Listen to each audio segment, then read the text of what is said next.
As you remember, we are deeply in debt, our revenues are anemic due to not having impact fees, and our outflows are gushing out of our pockets. The numbers go something like this: $4 billion in debt, maybe around $1.5 billion in lost impact fees. We're proposing a 20-year, 1 penny tax for our infrastructure and a half a penny tax for our schools. We're giving out grants, incentives, and tax abatements to developers to come here to a place where they already want to come so they can destroy more of what we love. I wish I could paint a prettier picture for you of our business, but unfortunately, I cannot. Let me try to cement in your head what I just said. If there are 200,000 housing units in this county, and we lost $1.5 billion in impact fees, each one of you who owns a lot here has paid $7,500. Each of you has paid $7,500. I'm curious, what would you all do with $7,500? Would you take a vacation? Maybe fix up your home? Give it to Ukraine. Maybe buy a new dress? Give it to the Ukraine. Give it to what? Give it to Ukraine. Give it to them, yeah. No, he's kidding. I have this little jar in my home, and it's labeled for developers. And every day, I put $1.50 into it, because that's how much it's costing me, and it's how much it's costing you every day to keep your current Board of County Commissioners seated. They don't care about residents. They care about donors and developers. Let's get it straight. Our affairs are not in order. They will continue to not be in order until we make some needed changes. I get asked all the time, what can we do to stop the madness? Tonight, I'm not going to discuss problems. I'm going to discuss solutions. Let's explore together what we the people can collectively do to get back our financial stability, our economic freedom, and build a county where people are happy and feel safe again.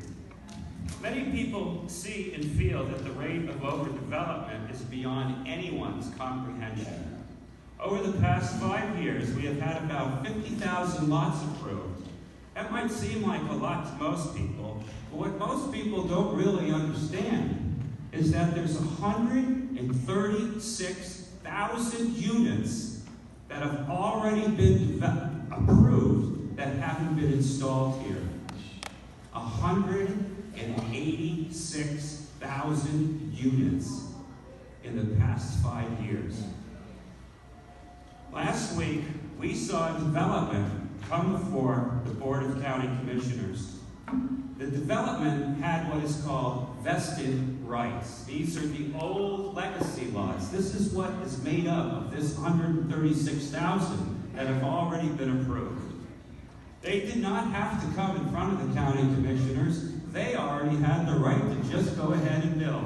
But they decided that they wanted to come in front of the Board of County Commissioners so that they could have buy-in from the neighbors. It was a strange vote. If the BOC voted no to the developer could go ahead anyway and do whatever they want. If the Board of County Commissioners voted yes, they could get concessions and improvements to help the residents. In a bizarre set of circumstances, the residents gained concessions through an approval. In voting yes, the residents got something. By voting no, the residents got nothing. The vote was 4-1 to approve. The dissenting vote was cast by Commissioner Stone. Ms. Stone is up for re-election. Many people are unhappy with their elected officials. Many wish that they could do something about it. I believe the solution here is to become a charter county. In 1968, the electors of Florida granted local powers to adopt charters to govern their counties. Charters are formal written documents that confer powers, duties, or privileges on the county. They resemble state or federal constitutions, and they must be approved along with amendments by the voters of a county. According to several Florida constitutional scholars, the establishment of charter government was designed to remove the resolution of local problems from the state's legislature, busy agenda, and to grant the county electorate greater control over their regional affairs. To date, there are 20 charter counties in Florida. Collectively, these counties are home to more than 75% of Florida's residents. When you are a charter county, you get the power to recall elected officials. Think of that one for a minute, fans. Wouldn't you like to do that just once or twice? It takes 80% of the voters to sign a petition to make this possible. I say, let's do it. Let's do it. There are 450,000 people who live in Marion County. There are about 255,000 registered voters.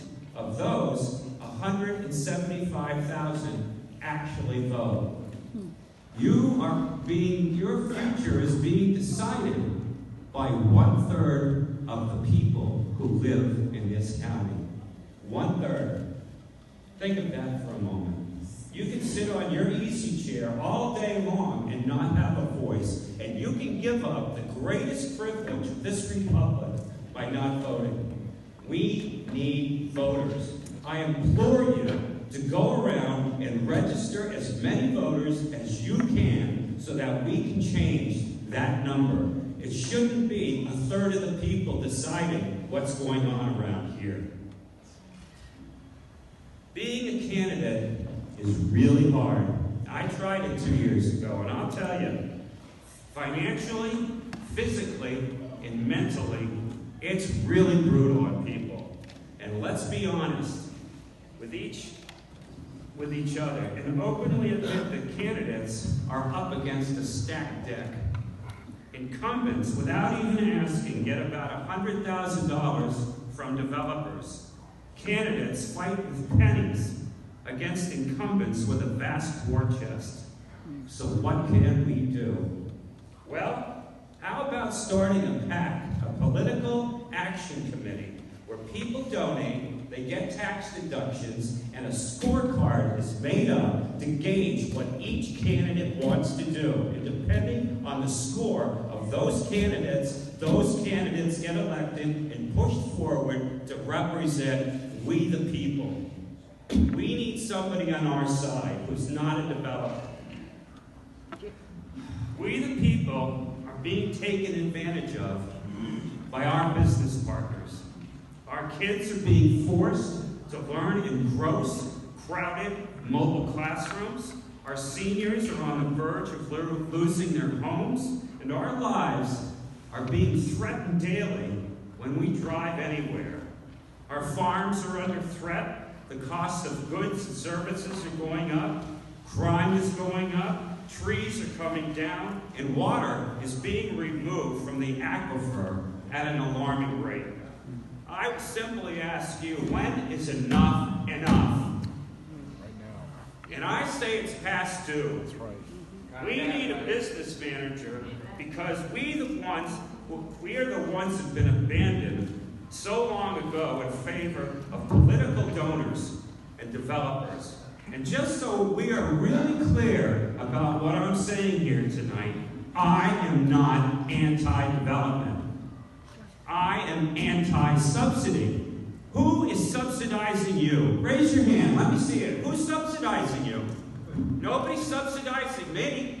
Why are we subsidizing them? Why are we giving up $7,500 to people who are ruining our livelihoods and our county. I ask you, to me, growth is inevitable, but taxpayers subsidizing it is not. It's not smart, it's not right, and it has to stop. Get involved in your business, folks. Get involved in your business, folks. You matter. Your voice is important. You are the only ones that can protect your greatest investment, your home. If you want to get a better return on your investment, you need to have the right people guiding us through the stormy waters ahead. You have a chance this election cycle to make a huge difference. There are 3 candidates who have taken out papers to take on the powers that be.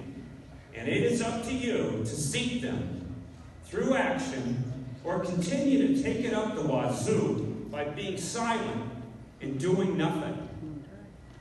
Being silent does nothing. You have to get involved. You have to do something like what I'm doing. You have to be brave enough to stand up and tell the facts to the people who don't know them and fight for people who don't have a voice. Frankly, if you guys don't get up and get involved and get serious about your business, I don't want to hear from you. I don't want to read another Facebook post. I don't want to hear about all of your problems with all of your neighbors, about how you don't like everything going on around here. I don't want to hear it anymore. That's what we do best. If you're not willing to stand up and do something now, forget it. This county is lost, and so are you. Be a Marionite. Yeah. Care enough about this county, your home, and your homeland, so much that you're willing to fight for it. Fight for your financial freedom, friends. Thank you. Thank you. Brian, do you want to take some questions? Sure, I'll take all. Okay. Here come the darts.